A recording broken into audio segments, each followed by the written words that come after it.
Buongiorno a tutti. Allora, oggi facciamo una ricettina di mare che fa parte di una di quelle ricette storiche del famoso block notice per chi ha visto la presentazione del mio canale di mio padre. E niente, andiamo a spiegare rapidamente che cosa faremo oggi. Allora, gli ingredienti sono innanzitutto seppioline. Qua che cosa potete usare? In questo caso noi usiamo delle seppioline, ma voi potete usare dei moscardini, dei polipetti, stavo Stavi cadendo. Bene. Quindi vedete voi se usare moscardini, polipetti, seppioline, ok, quello che trovate. L'importante è che sia di pezzatura piccola. Poi se non trovate la pezzatura piccola e trovate quello un po' più grande, lo fate a pezzettini, però questa ricetta nasce con i pesciolini più piccoli. Quindi passiamo agli altri ingredienti. Ci sono un po' di ingredienti, fanno parte un po' di quegli ingredienti che spesso molti di noi hanno in casa, alcuni invece sono meno, diciamo, conosciuti. E allora che cosa abbiamo? Abbiamo olive nere teggiasche. In questo caso potete usare o le olive nere o usate le olive nere taggiasche intere, snocciolate. Questa volta io non le ho trovate snocciolate perché sono sempre molto fortunate e me le dovrò snocciolare una a una. Oppure la salsa di olive nere taggiasche, ne useremo 2 cucchiaini, in questo caso è circa una decina di olive.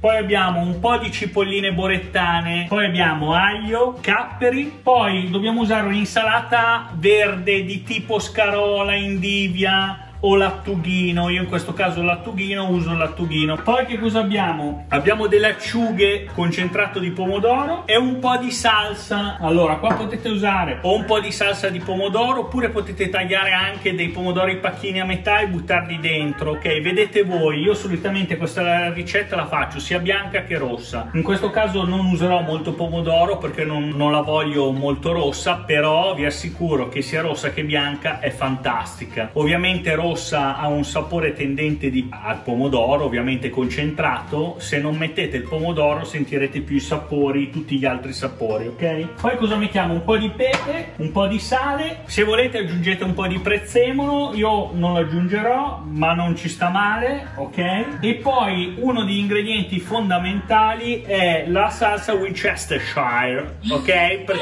Per chi la sa pronunciare, io dico Worcestershire, scusate. Allora, questa è una salsa a base di acciuga ed è fondamentale per i polipetti in umido. Iniziate a tritare i capperi, poi andiamo a tritare le nostre cipolline, poi andiamo a tritare le nostre olive. Allora, mettiamo la nostra pentola sull'olio e partiamo con la ricetta. Allora, iniziamo, prendiamo l'aglio e lo schiacciamo, poi aspettiamo un attimino, quando inizia a friggere l'aglio aggiungiamo gli altri ingredienti. Boom. Andiamo ad aggiungere il resto. Allora, capperi, date una girata per non fare bruciare l'aglio, mi raccomando. Le nostre olive, cipolline. Allora, 2 acciughine, io ne metto anche 3 e andiamo a dare una tritata veloce. Ma anche se le mettete intere, guardate che con tutta la cottura che deve fare si sgretolano lo stesso. Eccole qua, girate bene tutto. Poi cosa facciamo? Mettiamo a fuoco medio alto. Prendiamo le nostre seppioline, guardate che belle. Queste qua sono seppioline già pulite, con tutto, con la testa, i tentacoli eccetera. Non state a preoccuparvi perché con la cottura di 2-3 ore diventerà un tutt'uno e non sentirete assolutamente nessun tipo di problema al palato, ok? Vedete, ora le facciamo soffriggere per insaporirle bene a fuoco medio alto. Una volta che si sono scaldate bene le andiamo a sfumare con il vino bianco. Andiamo a sfumare col vino bianco, facciamo evaporare il nostro vino. Quando non sentite più odore di alcol vuol dire che tutto il vino è evaporato. Dopodiché cosa aggiungeremo? Lattughino, aggiungiamo un pizzico di pepe,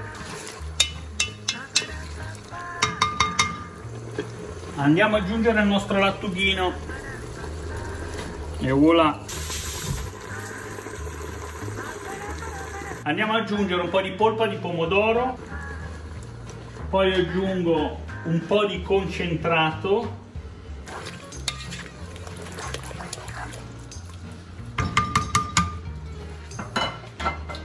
cosa facciamo adesso? Andiamo a prendere il nostro brodo e ricopriamo le nostre seppioline. In pratica devono risultare poco più che coperte, cioè leggermente tipo brodose, perché poi dovranno andare per 3 ore, quindi poi verso la fine avrete tempo di aprire il coperchio, farle andare l'ultima mezz'ora per far asciugare bene le nostre seppioline in umido e diventeranno appunto perfette. Quando riuscite a portarla a bollore, le prendete e le spostate su un fuoco più piccolo, perché poi le facciamo andare a fuoco basso basso basso per circa 3 ore.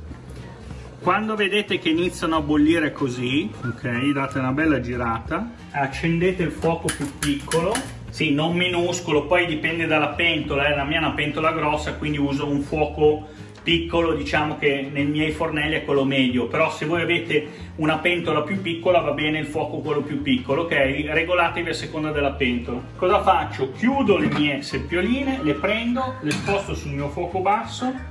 Buono, ora ve le dovete dimenticare per circa 3 ore. Io di solito le controllo ogni ora, quindi ogni ora gli do una girata. Se vediamo che sono troppo asciutte, ma sarà difficile se avete aggiunto il brodo giusto, aggiungiamo un po' di brodo. Verso la fine, arrivate a 2 ore e mezza, apriamo il coperchio. Se vediamo che sono appunto ancora tanto brodose, facciamo evaporare per l'ultima mezz'ora, 3/4 d'ora, in modo che si asciughino bene. Ci vediamo tra 3 ore circa.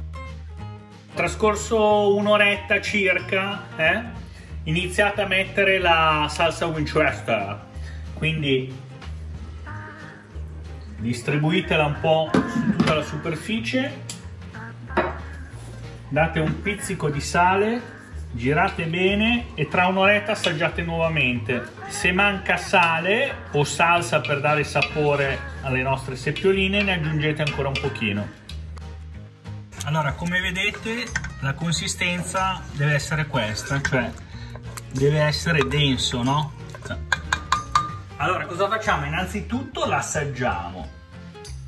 Allora, questo ve lo ricordo, un piatto che proprio per definizione è un piatto saporito. Quindi sappiate regolarvi bene sia con il sale che con la salsa Winchester, perché sono i 2 elementi insieme ai capperi e le acciughe che danno più sapore al piatto. Quindi col tempo magari scoprirete quanto di questi elementi volete mettere, perché non tutti piacciono i capperi, non tutti piacciono le acciughe, ma l'insieme di tutti questi elementi danno il risultato, il sapore finale. Ok, niente, andiamo a servire il nostro piatto.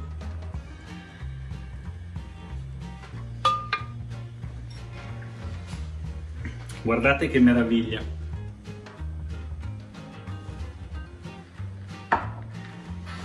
Assaggiamo ancora. Assaggiamo una seppiolina, eccola qua.